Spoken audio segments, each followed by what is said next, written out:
kind of making a mental note as I Okay. get, I'm being recorded. As I get older, you know, I just think it's more and more important to be aware of what I'm doing and how that, you know, affects my life. And so I'm certainly willing to come back, but I'm going to. Okay, wait, one second. I have to ask myself, I should have asked everybody for this. Do you want me to record this or not? I can unrecord it. Yes. Sure. I don't care. Okay, I forgot to record the beginning. For those of you who just came in, we're starting on You Reap What You Sow. I'm sorry I forgot to record in the very beginning. And the question is, with Hinduism, the idea of uniting the divine within you and the divine without you involves the way you think, you behave, thought, word, and deed. And this, according to Hinduism, takes many, many lifetimes. And ultimately, everybody will have their divine within and divine. It's a universalism. Ultimately, everybody will have the divine within, the divine without come together, ultimately. The question is, how soon will this happen? Now, I didn't mention how we got separated because there are about 1,000 different theories. The reality is somehow the divine got separated in us from out there. And so Hinduism argues those who have thoughts, words, and deeds that are good over a period of time, it'll get closer until it happens. Liberation, you no longer have to come and live and keep on doing it. Those who misbehave, do things badly, it goes further apart. The Bhagavad Gita is about the story about when when you have to have a just war and people die that are good, doing the right thing, that means their karmas will be more and more closely resolved. Those who started and were bad and started the whole reason for a war to begin with, and bad things will be further and further apart. You'll see this, by the way, the idea that every living thing has this aspect of the divine in it, in its most extreme, maybe that's the wrong word, sensitive, I don't know if that's the right word either. Jain clergy or priests or whatever will often carry a broom and a sweet bucket. And if they see any living thing on the sidewalk, they will scoop it up and put it out of the way so it doesn't get stepped on and killed. The idea is that every living thing has the divine within it. And that means if something is down there, that means they may have done something very, very wrong, and they still have the opportunity slowly over time to fix it. So we were asking everybody here, if you had a chance, if you die, you have a chance, you actually have a say in this. Would you press a green button and say, yes, I'm coming back? Or would you press a red button and say, no? So Pat says she's going to come back. Maureen says she's not sure. John says he wants to stay with the loved ones, so he doesn't need to come back. Melissa doesn't want to come back. She wants to stay with her loved ones. And that brings us to AJ. And AJ, again, what were you saying so we can catch up? Well, I mean, if I need to come back, I certainly will. Because I certainly want to try to perfect my soul within.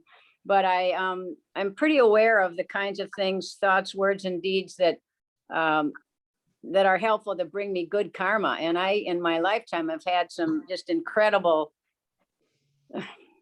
situations that, karma has come into play, and it's been very rewarding. And so I grew up, I think, learning about karma and how important it was. So I'm going to do certainly the best I can in this lifetime. As I mentioned before, I hope to live to be 100, maybe not, but I want to do everything I can to, have a good life and be kind and take in the good and give and receive.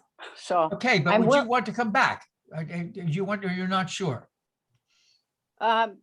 Sure, I would certainly come back if I need to come back. And I've done some reincarnation work with a wonderful woman who's now deceased, but it's been interesting, if you believe in it, to look back at some of the different people I've been, both men and women, and if you believe in it. But I'm certainly willing to come back if I need to. All right, Ron, what do you think about all this? I'm with AJ on that. But I don't think that you necessarily have a choice Okay. Right? Because I'll tell you something that I learned vicariously through my father. He was very, very ill. The doctors didn't give him a chance. They told my mother, well, prepare for the worst. And, you know, because, but they went into, as he went into this operation, and he survived. But when he came home, he told me that there was a point where, you know, you have this near-death experience, and he saw the white light, he saw the white robe figure, etc., etc., and couldn't see the face, but the figure said to him, "You're not ready yet. You need to learn forgiveness," which I found astonishing, right? Because this is one of the most tolerant, most forgiving men that I knew. But I said, no, go back and learn forgiveness. And he lasted another 6 or 7 years before he actually passed away. So I don't think that, okay, he could say, well, I want to go back because I want to stay with my wife and my son, or anything like that. You know, there are certain fundamental things that probably you have to learn as a soul.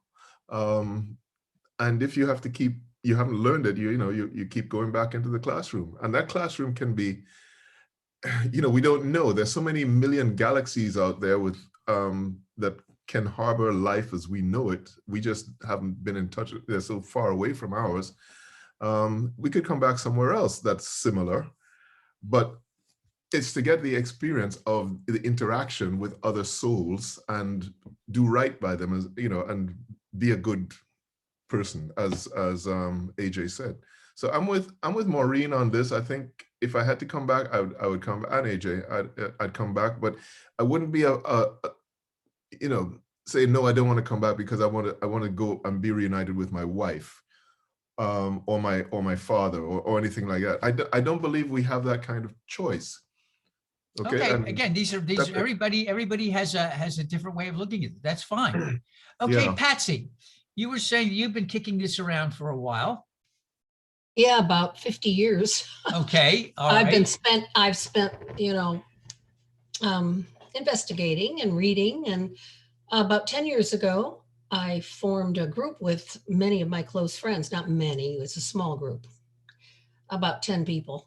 And we meet regularly and we talk about the soul, and we assign reading, and we do a lot on mindfulness. And we have a teacher right now. We have a teacher. We have had a teacher who was a rabbi, even though not all of us are Jewish. I'm not.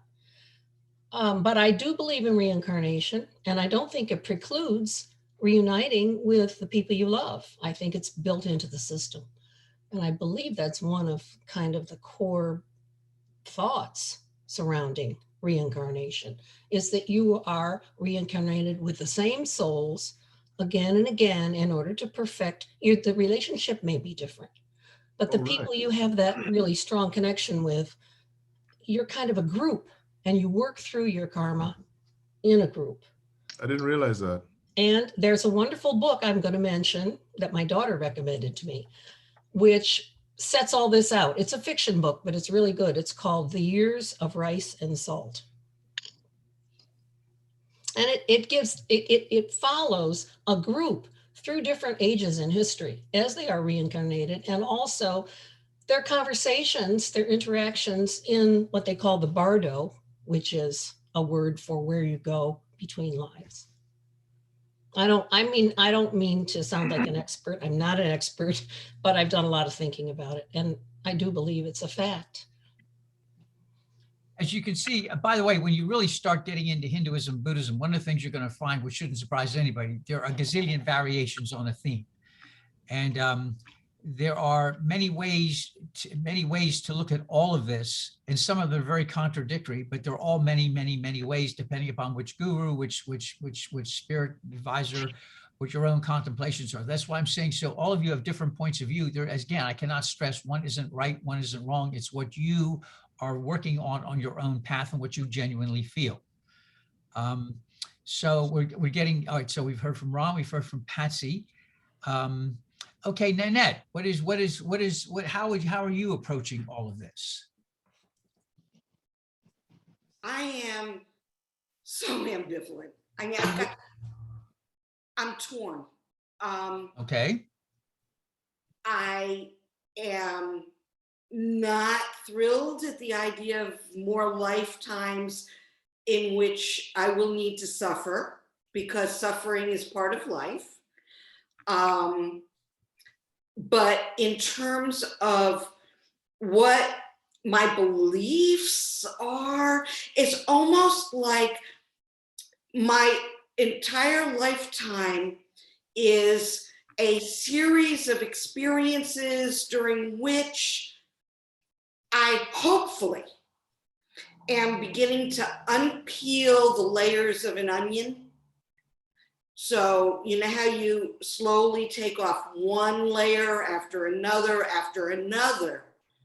And in my view, this all has to do with brain science too. It's not just religion.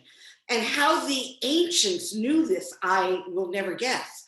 But our perceptions are unique to ourselves. The way our brain chemistry interprets the stimuli that we encounter and whatnot, it's all a manifestation of the human brain. And so over the years, we build up these layers upon layers of protective surfaces, just experiences. So our task for me, my task, is to uncover each layer of my being to achieve a oneness with the divine, because the divine is at the core. And we've got all of these perceptions and ways of thinking and ways of adapting to experiences that are both good and harmful and sad and happy. But you got to get rid of all of that before you can really come to your core. And I think that's what a lot of those ancient religions were all about. Okay. I don't know if that made any sense at all. Yes, it did. Do you see how fascinating all of your wisdom is, by the way? Are you listening to each other? You all have really, really fascinating takes on all of this. And I'm glad this is being recorded, because this is really, really fascinating, sincere, authentic comments. And they're all very, very powerful.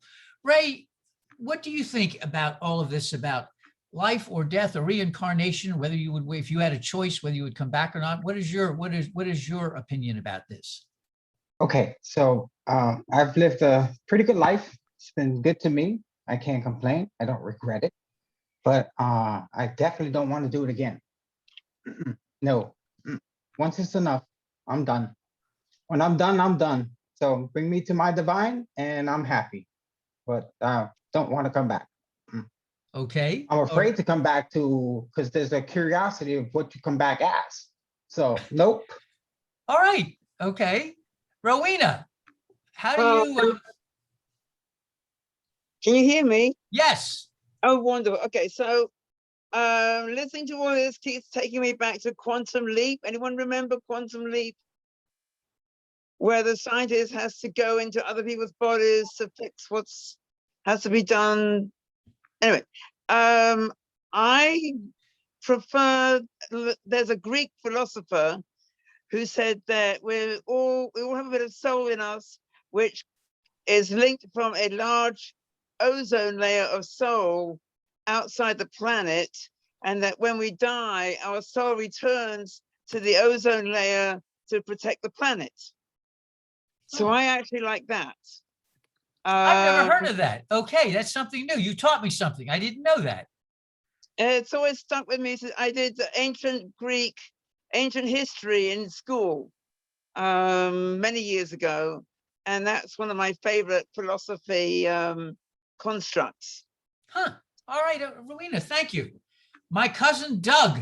Well, there's cousins everywhere here. By the way, excuse me, we've got, remember Patsy, we've got to adopt AJ too, and Ron. Well, matter of fact, we might as well adopt the whole class while we're about it. Go ahead, Doug, go ahead. I think I've mentioned this to you on a call that we had, the two of us, but you know, building up on what Ron was saying, when someone sees the light at the end of the tunnel, you don't want really to go there. You're in a comfortable zone. You're in your comfort zone. You're in a warm, comfortable atmosphere. You know what things are about, you know where you are, and what's beyond that white light is the unknown. And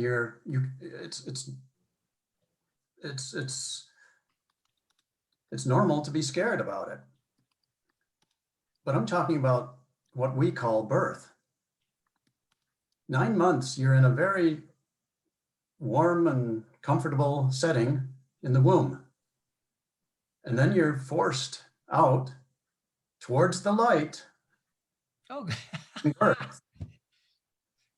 So when we die, the next step, dying from this life, is being born into another life, is how I see it. I don't know what's there. Perhaps a life where our soul is without a body, you know, beyond dimensions, no idea. Time, physical dimensions, all gone. It'll be wonderful, perhaps. It'll be different. And I'm looking forward to it. Do I want to come back to this life? No. I've had a wonderful life. I'm still having a wonderful life, but I'm looking forward to the next step in our evolution, if you will. okay.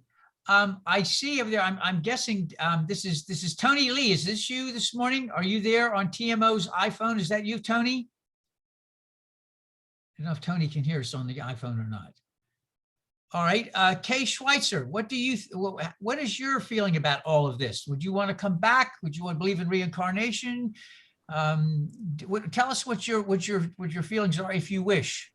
Well, I am still a spiritual seeker. I look for the good in everything, religions, except perhaps for Satanism. I don't think there's much good in that. But all the others, Catholicism, Mormonism, they all do wonderful things. They all are charitable. They help the poor. As far as I know, these are the religions I'm familiar with, and I'm certainly not an expert. But to me, death will be another wonderful adventure and wonderful chance to investigate what's going on out there. Yes, I would like to come back, but I don't think I want to come back to this planet. All right, Kay. All right. Yeah, I want to come back to another galaxy. And as silly as that might sound, it's Kay, a lot of people here are not thinking that's silly. A lot of people are shaking their heads. Anyway, you and other friends and people that I follow have changed me into this particular realm. And like Tolle, Wayne Dyer, I don't know if you're familiar with those. Yes, yes. Penny Pierce. They're just wonderful, and they have all been mentors to me, as you have. You've brought me further along in my search, and I like it. All right, thank you, Kay. That's Kay from Port Orange. Cecilia, do you have any thoughts about this? Yes, Go I ahead. think I'm not coming back. All I have right. reincarnated way too many lives, and I'm ready to move on. Go to another dimension, maybe be able to help the human race from that stage. I believe that if we were to be immortal, I would like to stay. but I don't want to get sick and old and have to be a burden on other people. That's my take. Okay. All right. Joyce, what do you think about all of this? Would you want to come back? Do you believe in reincarnation? What do you think? I'd want to know the terms of this new contract. Do you hear me? All right. Explain, help us out here. You've got everybody's attention. Explain what you mean by that. Someone, Am a I lawyer? coming back starting from the same point? In which case it's a do-over? Or could I be so fortunate as to even start from a better point? I don't really think about it. Okay. I'm pretty satisfied with the life I've led. And I think I made the most of what I was handed. So I guess my answer is no, I'm not especially interested in coming back. I plan to linger on in the minds of my two sons. Other than that, no, I guess I'm not concerned about coming back. Okay. There's no right or wrong to any of this. Yes, AJ. I was just thinking about something, and I would think that most of all of us have had these experiences, but sometimes I connect with somebody. It could be when I was an advisor at the university, a former student who seems so familiar to me, or a colleague. It's almost like we connect and I think, gosh, do we know each other somehow? And so I really believe that I have reconnected with people. I mean, it could be reincarnation, or it could be just something kind of magical that I have a connection with somebody. And or even now when I'm finally getting in touch after 35 years with my college roommate and reconnecting with her, like something triggered me to go on Facebook and find her address and things like that. And we've reconnected, and maybe we didn't part years ago at a, in a good way or something, but now we've come back and my relationship with her is even better than ever. It's sort of like, it's magical. So I've certainly had lots of connections with somebody like, you seem so familiar. That's all I'm going to say, but I don't know if other people have had that kind of connection with people. Okay. Sarah, this is Nick's mom. She's in Alabama now. Sarah, do you have anything you want to say about this, about whether you would come back or not, or what about the afterlife? Do you have anything you want to, your own personal opinion might want to share? Okay, Serge. Oh, wait, here, Sarah, we can hear you. I'm not sure about this, but I'm very happy here now. Whatever you can do to make life better and give a lot of love, I'll be here in any life. All right. Serge, you've now left us in one sense. Do you want to come back, or are you you're going to be satisfied to see what happens? What do you think happens at the end? I think I'll come back. Oh, okay, Sarah. All right. Okay. All right. Serge, what about you? Serge is at work, I think. So we may not be able to hear from him. Serge is at work. Yeah, I'm on a call from work. All right. No problem. Okay, well, you've all had different, very, very different points of view.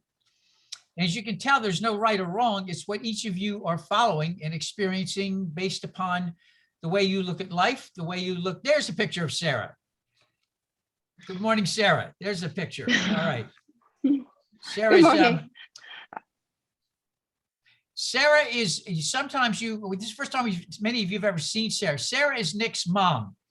And she was living here, then she was in New Orleans. Now she's in Alabama on the near the coast.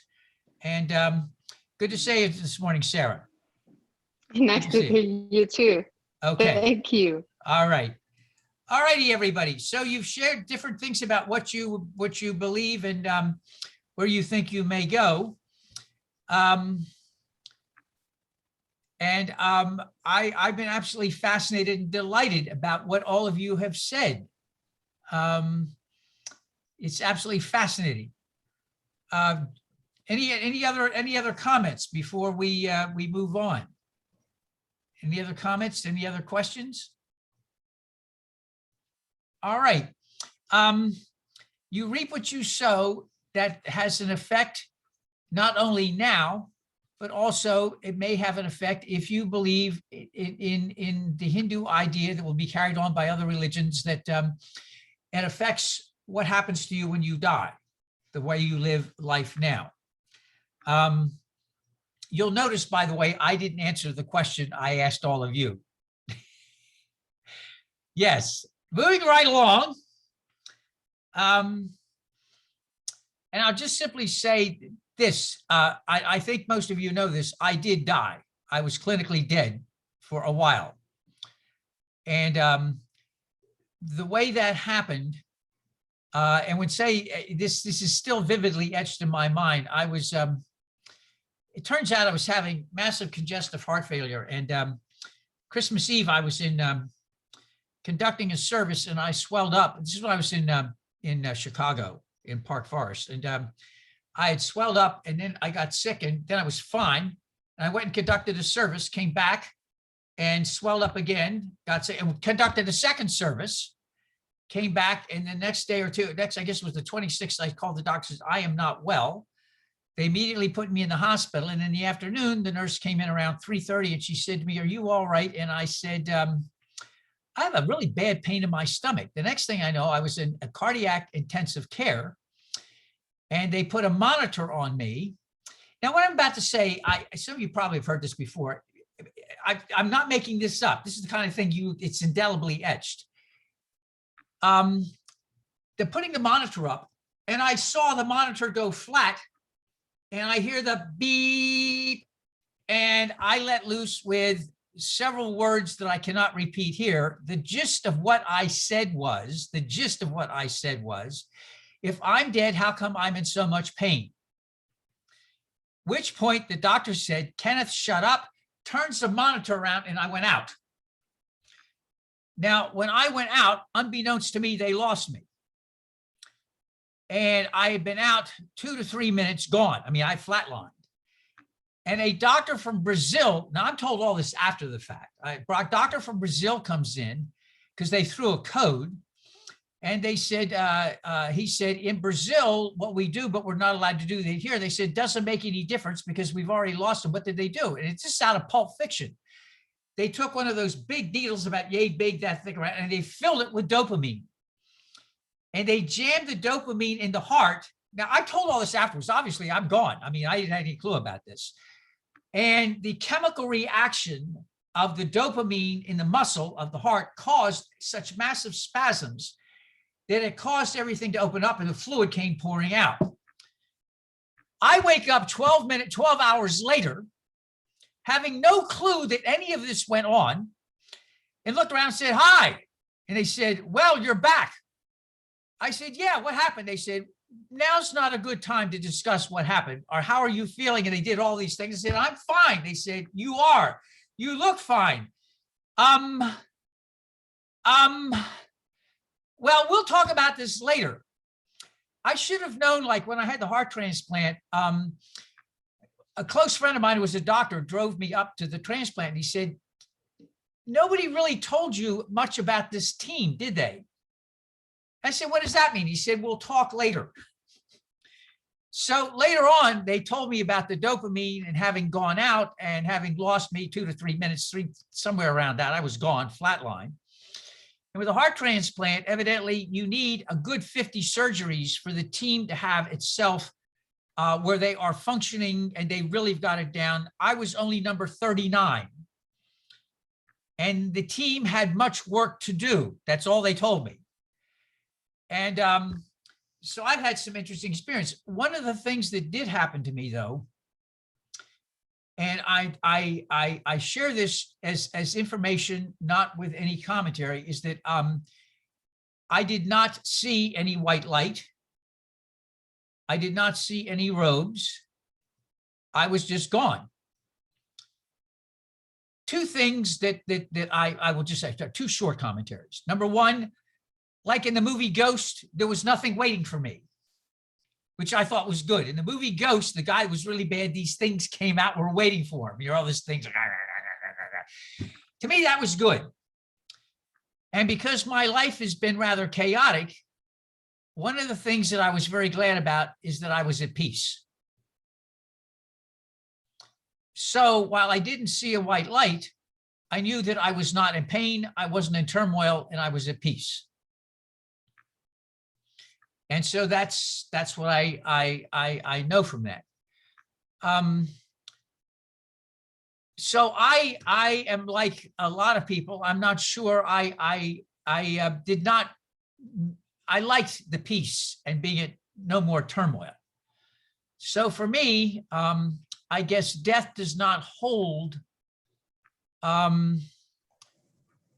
a lot of anxiety that it may hold for some others, because for me, the experience I had was not one of torment and looking above and seeing bad things happening to me. But I am still extraordinarily open because I'm still alive. And of course, as you well know, I shouldn't be. And I don't mean that jokingly. I mean, the heart transplant, when I had the heart transplant, it was understood you were going to live 2 years. That was it. It was understood. Remember, this is back in 1988. And this was very, very, very new. What they do with transplants today is so totally different, you wouldn't even recognize. In fact, primitive is seriously is a very good word for the procedure I had. Extraordinarily primitive. And the medicines, they've had 3 new protocols. I'm still on the original protocol.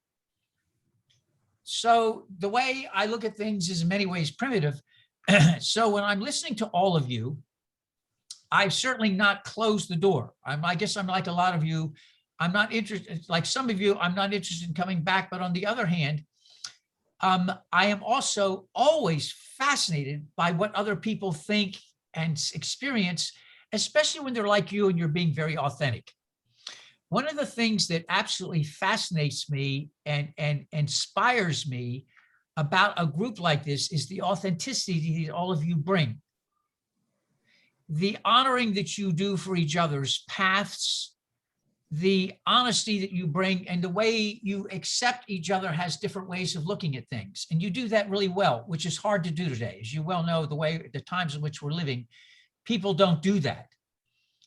And so when I listen to each one of you, I consider that, I hope this doesn't sound corny, I consider it a treasure. I hope that doesn't sound corny. Now, Doug, my cousin, Doug, go ahead.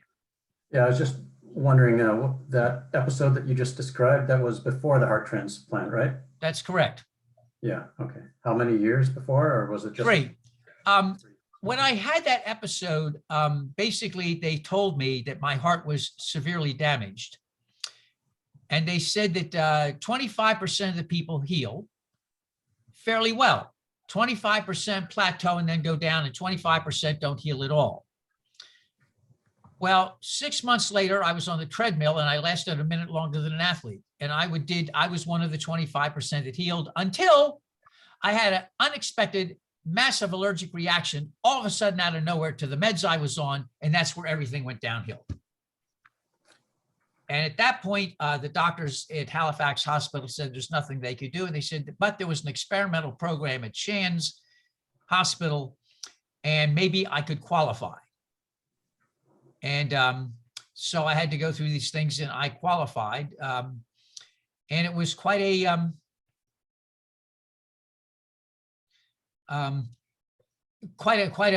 thing. And so I will share one thing that happened at Shands Hospital. Maybe some of you might find this interesting. They quizzed you too, because it was a teaching hospital. They quizzed you a lot. And Maureen, I saw your chat. I'll get to you in a second. They quizzed you a lot about before the transplant, because they wanted to know if you died and you didn't make it through the transplant, what things were clinically going on. So I had an ejection fracture. Now, I don't know how many of you are aware of it, an ejection fracture of 8%. Normal ejection fracture is 50 to 55, and mine was 8, which is not good. And they had a psychologist come in with his two resident psychologists, and they gave me a bunch of tests, and I started crying. And I said, I am dying here. There's no transplant. There's no heart right now. And you're asking me cognitive questions. Then I got mad. What little of me left, I got mad. And I said, I want your overseer to come in. So they brought this famous psychologist in, and I said, okay, I want to ask you questions like you asked me. So the other two said, no, I want you to all observe this. I said, I want you to put 3 cards out on the table, because they were using cards. And I said, I want you to put these cards out. And I said, I want you to pick a pattern in the cards. And he said, okay. And he said, I said, there's a pattern here. I put down 3 sets of cards.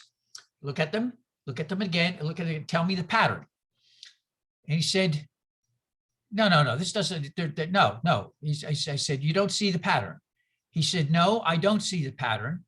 And after I did this a couple of times, I said, you notice that you're saying you don't see the pattern and you're getting very angry. You had a vein pop out of your head, you had a vein pop out here, and you're very, very angry, and you're healthy. How do you think it makes me feel with an 8% ejection fraction to realize I can't do this? How do you think this makes me feel? And you're very healthy and you don't get this at all. So the resident said to me, well, what is the pattern? I said, I'm too sick to have a pattern. The pattern was there is no pattern. They stopped doing that program. They stopped doing it. So I am in many ways a blank slate. I have all these experiences, but I do not claim any wisdom from any of them that I could pass on. It's just that I listen to all of you with all of your experiences, and I accept them all, which I consider a blessing at this point. I consider them all. Now, Maureen, you had a thing. Go ahead.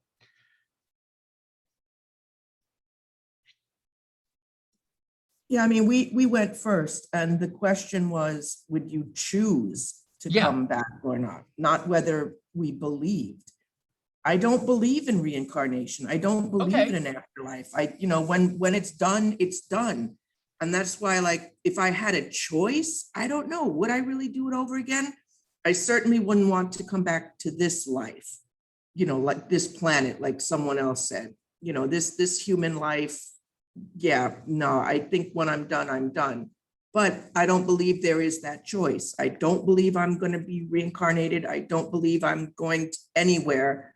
Once I'm flatlined, my brain function ceases. It's all entropy after that. And my atomic molecules go back into the universe. That's my thing. Just wanted to put it out there because everyone else was sharing their beliefs. But I was just answering the question if I had a choice. By the way, I was reading a doctor who said, you really never die. He said, people don't get that. And Maureen kind of touched that in a minute. Though you think your brain waves have gone, your body begins to shed cells and everything else, and those things go someplace else. So in fact, you never die. And it turns out you may think you die, but you don't. Did you know what the Max Planck Institute just found out in the last year? You shed your DNA into the dirt. They did a cave out in Spain where for 100,000, for several generations, maybe 100,000 to 1,000 years, Neanderthals lived. And they were able to sift the DNA because you cut your finger, you defecate, you bleed when you're giving birth, you put DNA into the dirt, and nobody ever realized that. And so Max Planck Institute said, you no longer need to have bones and ear things and stuff from you can actually see where people lived. And they found, fascinatingly, that different groups of Neanderthals, and they're able to now trace different groups of Neanderthals and their migrations by what they found on the ground. So in a sense, I always thought, this was new to me. I always thought you're dead, the brain waves go, you go. But they said, well, no, yes, your brain waves in one sense go, but who and what you are stays around. Your cells go other places, other things go, grass will absorb, this will absorb, the ozone will absorb. So in a sense, I never thought about that. It's a transition more than a death, I think. Yeah, I never thought of it that way, though. A transition of both matter and energy. Yes. Yeah. But I never thought about that. I guess I was very limited. I thought brainwave, that's it. But then I started thinking about that, and that's true. There are many. So you are, Siddhartha was the one who refused to get involved in theological speculation. He said, you know, we all have some kind of energy, and when we go, the energy dissipates, but it's still energy. It's there. Well, this is fascinating. I'm looking at the time because I don't know. Now, Patsy's with a group, and they do this all the time, but I'm wondering how many of us, I have not had a discussion like this in a long, long, long while. And I'm just fascinated that we can do this on a Saturday morning at 10 o'clock in the morning. We're scattered all over the place, and we can have a very genuine discussion about how people think about things without yelling, screaming, claiming one's right, one's wrong, without it being abusive, but being genuinely accepting of different ways of thinking and processing stuff. You do realize how rare that is today. To get a bunch of different people from different backgrounds, different ways of looking at things, and coming week in and week out to celebrate the way we're trying to process this stuff. The next one is, and we'll run over a little bit, man does not live by bread alone. The blessings of life are deeper than what can be appreciated by the senses. The blessings of life are deeper than what can be appreciated by the senses. Yes? Yes? I had an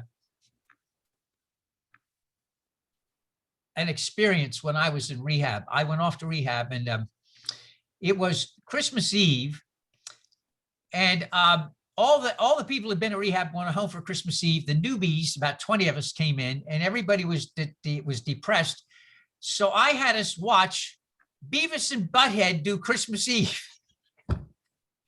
It was so wild that it got everybody laughing. And I thought, okay, good. They said the Reverend got us to watch Beavis and Butthead. And the group that was in was so angry and so full of anxiety, watching a Christmas Eve service was not going to work. So I went to plan B. So I go back into my room. I'm the only one left in this place where I'm living. It's really cold in Atlanta. And I'm sitting there and I'm thinking, talking about the senses. What do I have? I'm lonely. It's cold, and I get cold very easily. There's nobody around, and I'm looking at an empty room, 2 a.m. in the morning, and I'm thinking, my life sucks, and it's my fault. I just lost my career in Port Orange. It was my fault, by the way.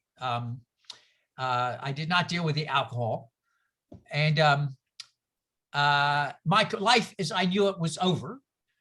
No, because I had done the mistake of making my career my life. That is a occupational hazard for many of us. Your career becomes you.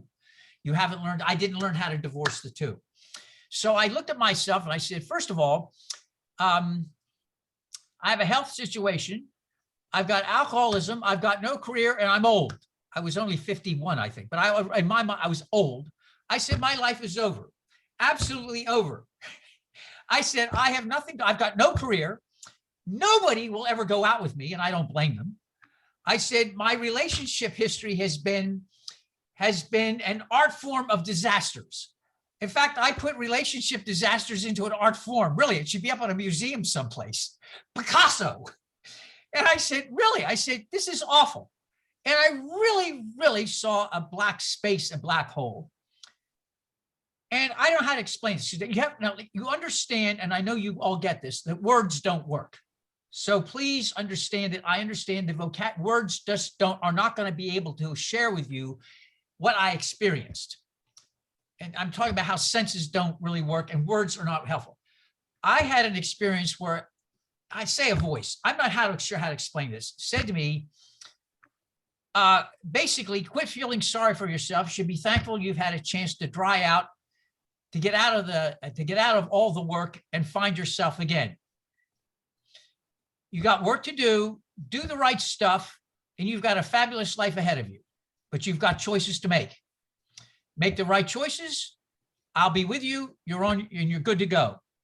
But you've got to make the right choices. You've got opportunities that very few people have. It's up to you. But quit whining. Go for it. That's the simplest way I can put it.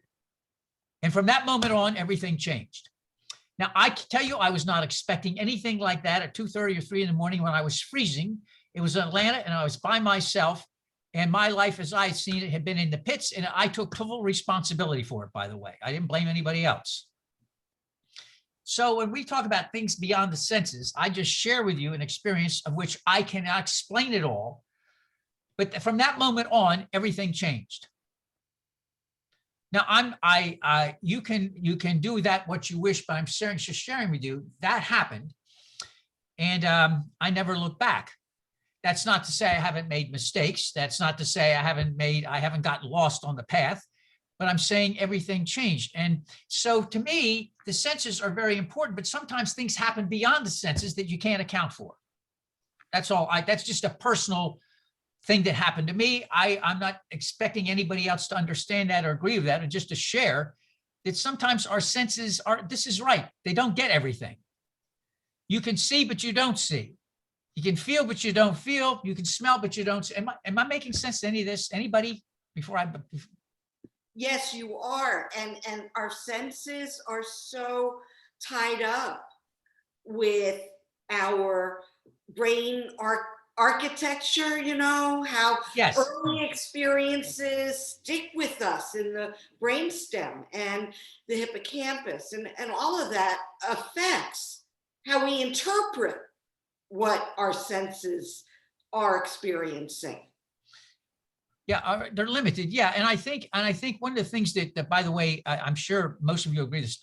I don't think religion and science are divorced. I think they're first cousins. I think they go hand in glove. They need each other. And I mean religion not in a denominational sense. I mean it in the biggest, largest sense. If you don't like the word religion, use spiritual. A lot of people don't like the word religion because it's been denominationalized or judgmentalized. So if you want to use the word spiritual in a different, maybe that's a better word today. Faith, that's a good word too. Things that ground you, that gives you a sense beyond me, myself, and I. Something that you can relate to. A higher power is another phrase. Well, there we go. We've got up to number 9 now. I thought this was going to take 2 weeks. I cannot thank you enough for showing up. I cannot thank you enough for your sharing. I cannot thank you enough for your authenticity and your humility as you're all sharing in this together. The prophet Micah said, to do justice, love kindness, walk humbly with your God. Humility is a hard thing to come by today. And everybody here has been extraordinarily humble and just sharing kindly where they're at, what they're thinking, their choices, questions. And that to me has been a blessing for the day as we begin the day. So we again start on next week, do no harm. Oh, this is going to be good. This is going to be a good one. Do no harm. You also have homework. Share with me, if you would, an idea, whatever it may be about the soul. Share with me if you practice mindfulness at all, share with me what that has been. But remember, make it doable. Give me some pithy comments. So I can give things to think about. I do best when I'm surrounded by others who share as well. Doc, when is the homework? When is the homework due? In the next week, because I've still got stuff to sort out. I'm looking at starting on the thing for the soul on the 13th. We may have to make that two times in a row.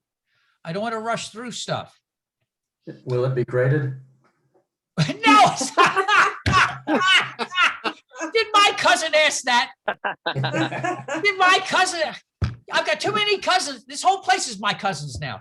Roy, yes, we started late. It didn't start to get recording late, so it was a catch up, and it'll be on a link.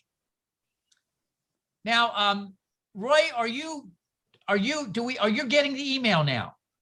No, I don't believe I am, but Maureen sends it to me. Okay, fine. Religiously. Haha. Okay, good. So as soon as we're off, I will get the thing cranked up, and then I'll get a link out to everybody. Okay? Too many cousins. This is no, this is like some big clan. This is graded. I don't know you. All right. Any questions, anything before we go? Final check-in. Pat and Maureen with us today. John from up in Port Orange. Melissa from around down the road. Nanette in Connecticut, where it's a balmy, wonderful, sunny 45, freezing and raining. Pat up in north of Tampa. Ron out in London. Famous prime minister there you have. Yes, we get stuck, all of us. Yes. AJ is with us this morning out in Wisconsin. Rowena is over near the Falls. Doug is in Munich. Cecilia is down the road. Kay is up in Port Orange as well. Tony Lee is out in Miami, Miami Lakes. Sarah's in Alabama. Roy is in Oregon. No, Wisconsin, Washington, Bellevue. Bellingham, Washington. Bellingham. I'm getting there. You're going to find Roy. It takes me 20 times to get it right. Bellingham. All right. Kay is again in Port Orange. Cecilia down the street. Serge is at work. And we had Ray is in Fort Washington. Okay. Be safe and well, everybody. We'll see you soon. Share with me your ideas. And I think I ought to grade Doug's just for the spite of it. Be safe and well, everybody. And thank you all. you. Thanks, Ken. Everybody, God bless. Bye-bye. you. I'll get that link to you.